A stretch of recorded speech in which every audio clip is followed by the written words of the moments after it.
मंत्री कोष में खुले मन से दान करें, क्योंकि मुख्यमंत्री को अपना फुल पेज विज्ञापन भी तो छपवाना है। दवाओं पे भी विज्ञापन, इस महामारी के संकट में ये कैसी बेशर्मी है। दोस्तों, हम बात कर रहे हैं मध्य प्रदेश के मुख्यमंत्री की। यहां पर दवाओं का जो विज्ञापन है उसमें भी मुख्यमंत्री का मुस्कुराता हुआ चेहरा, हंसते हुए इस प्रकार का चेहरा वाला विज्ञापन। आप दान दे रहे हैं, खुले मन से दान दे रहे हैं, और मुख्यमंत्री जी अखबारों में विज्ञापन दे रहे हैं फुल पेज का। और विज्ञापन फुकट में नहीं छपता दोस्तों, आपके ही पैसे का विज्ञापन का खर्चा लगता होगा। जबकि मध्य प्रदेश में आज का अभी का आंकड़ा बता रहा हूं, 2500 के आसपास केस हो चुके हैं कोरोना पॉजिटिव के, और 117 से ज़्यादा अफसर, डॉक्टर, अन्य स्वास्थ्यकर्मी और आम लोग मृत हो गए हैं। और हमारे मध्य प्रदेश के जो मुख्यमंत्री हैं, सीएम हैं, मुस्कुराता हुआ चेहरा दिखाते हुए विज्ञापन छपवाते हैं। हम तो यही कहेंगे, रोते बिलखते छटपटाते दम तोड़ते इंसानों के बीच में मध्य प्रदेश के मुख्यमंत्री का ये कौन सा महोत्सव है। दोस्तों, हम ये सब बात इसलिए कह रहे हैं कि आज भी लोग इस संकट के काल में बेशर्मी की हदें तोड़ रहे हैं। ये बात थी मध्य प्रदेश की, ऐसा अन्य राज्यों में भी हो रहा होगा। दोस्तों, एक मामला और सामने आया है, जो परीक्षण किट है वो उसमें भी घोटाला हो गया है। 250 रुपये की एक परीक्षण जो किट है वो 600 रुपये मिल रही है। ये बात उजागर कैसे हुई कि जब मामला अदालत में पहुंचा। बताया यह जाता है कि तमिलनाडु में यही परीक्षण किट जो 250 वाली है, जो एक जगह 600 रुपये में दी जा रही है, और तमिलनाडु में 400 रुपये में दी जा रही है। जब पता चला कि वहां 400 में तो यहां 600 में क्यों, तो ये गोलमाल तो है, गोलमाल का तो मामला है। जवाबदार कौन है? मतलब आप कितने भी संकट में हो जाओ, ये लोग आपको मरता, रोता, बिलखता, तड़पता छोड़कर पैसा कैसे कमाना है उसमें मस्त है, मग्न है। फिर हम यही कहेंगे, जवाबदार कौन है? इसकी जवाबदारी क्या देश के प्रधानमंत्री को लेना चाहिए? क्या जो दोषी हैं, जो इस बीच में जो ये घपले कर रहे हैं, आपको हम बता दें कि जो परीक्षण जो किट चाइना से मंगाई गई थी उसकी गुणवत्ता भी खराब है। सरकार ने अभी हाल ही में रद्द कर दी जब यह मामला सामने आया है। तो इसके पहले उसी परीक्षण किट के माध्यम से जिन कोरोना पॉजिटिव लोगों की, या जिनकी जांच हुई थी कि जिनके लक्षण नजर आए थे कि ये कोरोना पॉजिटिव है,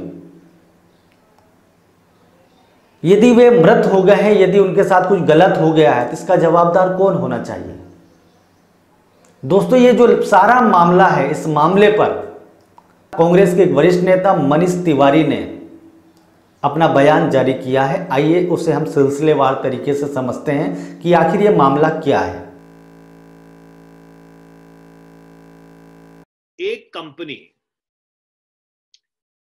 को ये ठेका दिया गया कि चीन से 5 लाख टेस्ट किट्स खरीदे।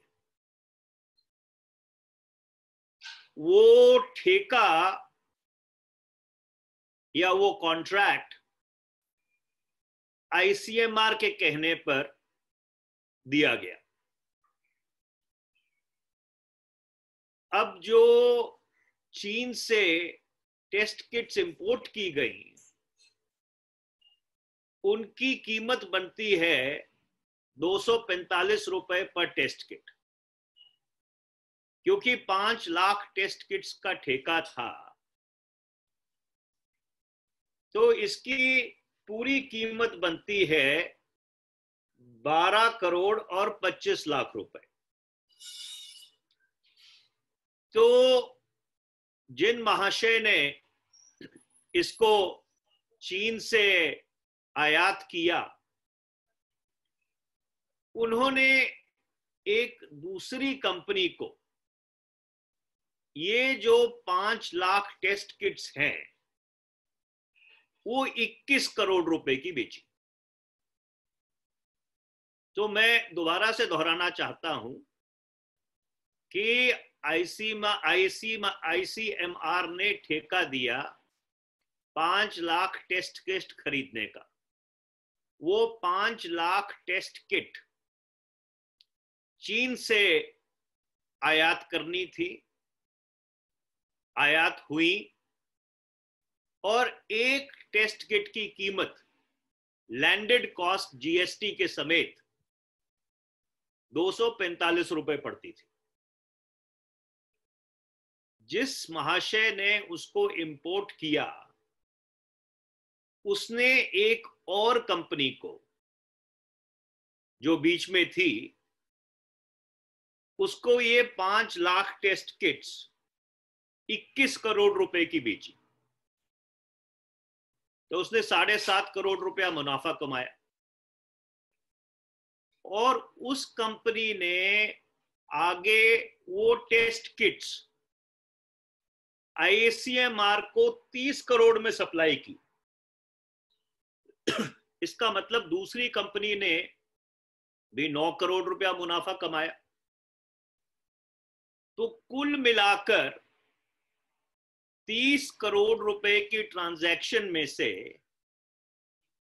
ये दो कंपनियों ने मिलकर 18 करोड़ और 75 लाख रुपया इसको अंग्रेजी में कहते हैं आर्बिट्राज लिया। मतलब 100% से भी ज्यादा मुनाफा ये कंपनियां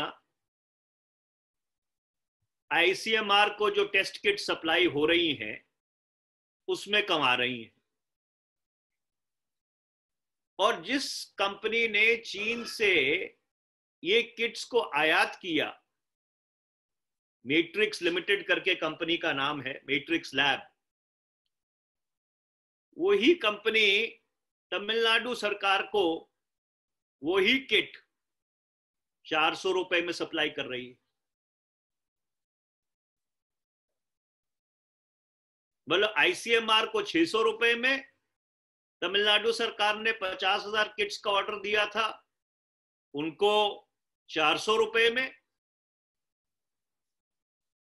और फिर जब अदालत ने फटकार लगाई कि भाई ये क्या हो रहा है, इतनी महामारी फैली हुई है, हर व्यक्ति अपने घर में घर तक सीमित है, अर्थव्यवस्था पूरी तरह से बैठ गई है, किसी को ये नहीं मालूम कि कल क्या होगा।